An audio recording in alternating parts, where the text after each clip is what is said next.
Right, let's start with a story. So let's imagine there are three friends who are really good at playing tennis, and there is this fourth person, the fourth friend that they have, who has never played tennis at all. Right? One random day, these three friends decide to call him to join them for tennis, and he gladly says yes because this is quite interesting. Somebody's teaching him, he's going to experience a new game. They go to the court, they are playing 2v2, and this friend's partner explains him the rules. He says, this is how you serve the ball, this is where you need to be when you're serving the ball. If the ball touches this line or outside that line, something happens. This is how the point systems work, so on and so forth, right? If there are multiple rules in tennis, they explain him just the 10% because he's here to experience it. He's here to just play, and you don't want to overload him with rules, right? And everything related to, hey, when this person is passing the ball, your agility should be like this, you need to move in this direction. Many multiple things come with experience. They don't tell him that, they don't tell him how to spin the ball and all those stuff. And this dude, for the first five turns, he misses the ball. It just does not touch his racket. He misses the ball, and in the sixth turn, he just slightly touches it, and the ball just bounces down. But that's okay. That's still an achievement. And in the seventh turn, he somehow just puts a little bit pressure. The ball goes like it goes up like a on a parabolic motion, just drops on the net on that side, and the other person just passes it back. But that is a great deal because this person has never played tennis. And he starts screaming. He starts screaming. He says, "Oh my god, just give me another day. I will be the Federer of tennis, or I'm the greatest. I could learn it within the first 5 minutes. Now, just because you guys are there and I could do it, if I play for the next 1 or 2 days, I'll be the best." And his friends are just looking at him like, "What are you saying? You don't know half of it." Like, he does not care. This was an achievement. And that's where the story of AI starts. See, so I've tried to wrap my head around this entire zone of AI we are living in, right? And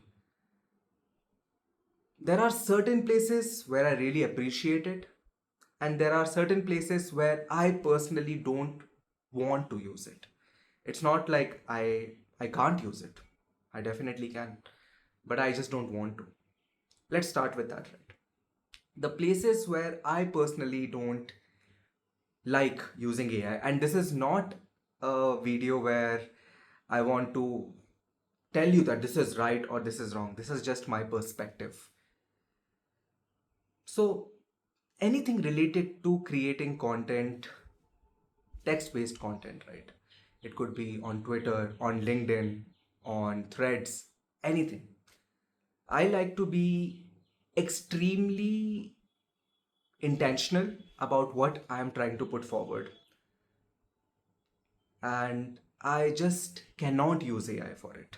And the reason is, no matter, and this is something I've tried. I love building. I built lots of stuff related to knowledge bases, RAGs, and all those things, right? The technology that AI has been built on, the nitty gritties of how memory is stored, how the engineering of it has been done. I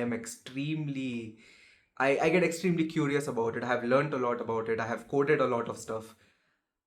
But no matter what happens, no matter what the engineering is, the final result, if used for content generation, is not something that I want to use. Even if your knowledge base has all your data, all your life's principles, your daily routine from the last few months, every single day is new. What I'm feeling today, what I have experienced today morning, what I have experienced yesterday night, that cannot be explained in text. It I go through so many stuff. There might be a conversation that I've had with somebody, and I'm like, okay, my thought process is going in this direction, and Now it's going in a direction what happened to me when I was 11 years old. It's happening inside me, in my brain. And if I want to push that forward, I cannot just click on generate and allow it to make a post, because that intentional energy that I have put in creating that particular message for everyone, it just gets lost. And I don't want to do that. Whatever I put forward in terms of maybe text based content, it is mine. The socials and everything, I want to put those forward because these are my words. This is me. This is not an automated version of me. It's literally me.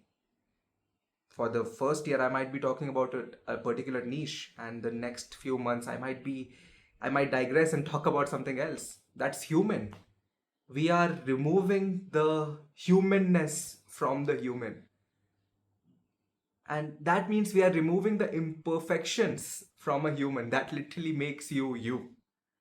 So this this wave of perfect content has started a trend where now you have started realizing that this has not been created by a human, it has been created by AI. And I understand there are lots of people who do not like socials, who just want to get done with it, who just want to push content related to their business. And again, if that's okay or that's not okay, that's not something that I will be judging today. But all I'm trying to say is, as an individual, I want to be very intentional about what I put forward, and that needs to go out by me just sitting down and writing some stuff. Maybe allowing AI to polish some grammar here and there, but sometimes I'm okay with those imperfections because that's what makes me me, right? Same thing goes with, now I started my journey as a graphic designer, and I like to be very intentional about even the designs that I put forward. I don't like to generate designs because if you're seeing a pattern over here, everything related to your emotions, everything related to your thought process, something that you cannot outsource to a machine, something that's coming from your experience, I don't think I want to share it. I want to one click generate that with AI. And mind you, I'm saying one click generate. If you start a first draft using AI, that is still okay. I don't even go till that extent, but I feel that just getting a tiny template for yourself and then putting your thoughts, that's still okay. It's fine. Now, I'm sorry, coming back to the video, the image generation part, the graphic design part, the posts that I create, the thumbnails that I create, I've created them by myself.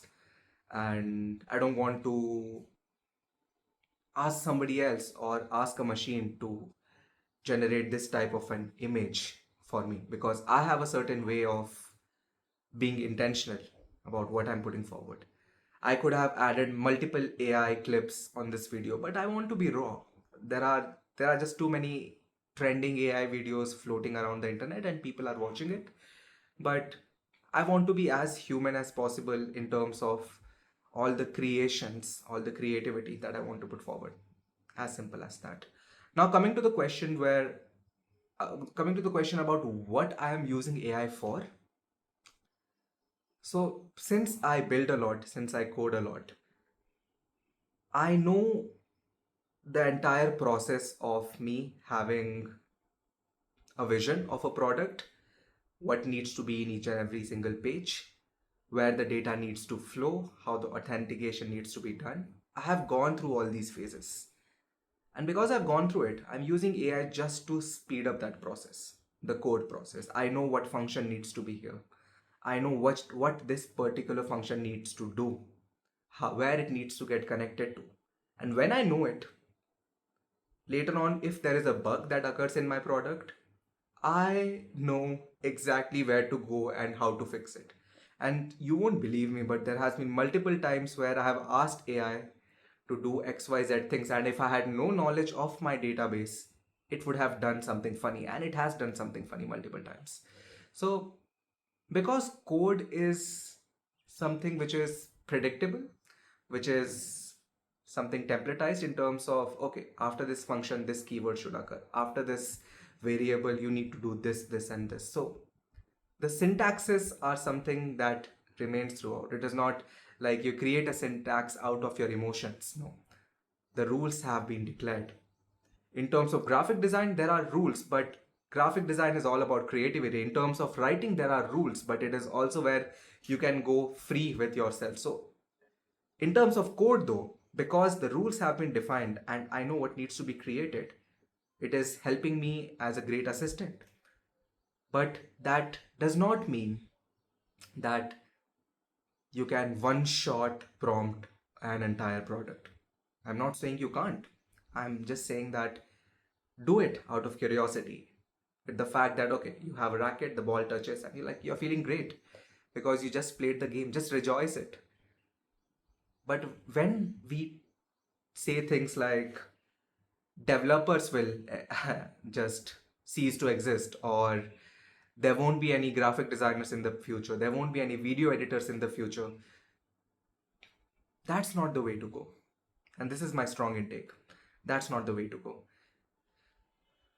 I have seen multiple folks who are marketers who are creating a prototype of their product and sharing it with the team that this is my vision, and that's beautiful, that's nice.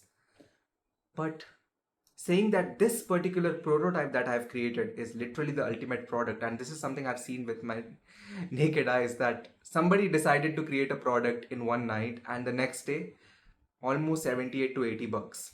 And the same product, when I've created for their team, it had 1 or 2 bucks because I literally put my energy into fixing stuff, into knowing that, okay, this is the database, this is how you should get things done, this is what needs to be here. I knew those things.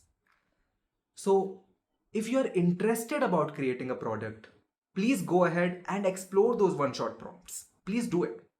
But also know that you need to take few more steps to get better at those things. AI is beautiful. The engineering of it is beautiful. The way people have made it, the way your information stays as vectors and it grabs data back. It's beautiful. Trust me, I love it. But assuming that because this machine is able to do this, can literally eliminate an entire sect, I think that's not something that I'm able to digest. And I also know that's not something that's going to happen. I know a video editor who kind of uses AI, but that's because from the last 10 years, they have been editing videos for their clients. And he knows the exact steps through which he does it. He fed his steps onto AI that first I do this, then I take these particular kind of clips from my transcript. Then I create these diagrams. When I create these diagrams, these are in this particular branding. So he knows his entire workflow. So whatever he has created from the last 10 to 12 years, he has built an SOP, and this SOP is able to generate a good video. They still do the entire editing by hand. But just to test out the waters of AI, he decided to do it, and it gave a good result compared to folks who one shot prompt a video. And now we are used to watching videos that are overflowing the AI trend. And I have always been the person who believes in anti-trend, that whenever an excess of these videos, an excess of these content pieces, when they rise, authenticity is going to come back. It's a non-negotiable. That's what's going to happen. So that's my take. In terms of intentional generation, I have decided not to use it. In terms of helping me in my workflows, because this is something that I have done for a long time, and I know that if it goes in a wrong direction, I'm always able to bring it to something which I know, like checking out the database or checking out this particular line of code, and I know it exists there. And it used to take me some time to go through syntaxes, go through certain documentations on, for this particular API, this needs to be done, this needs to be done, then you need to call this. It's a lot of work in terms of browsing through it. But I have that code right now in front of me because I asked it to go through the documentation and create this particular part. So as an assistant, it's beautiful. What I do not like so far is the one shot generations that is happening. And even if that's okay, what I do not like is people calling it the end of XYZ rules. So that's my take on AI.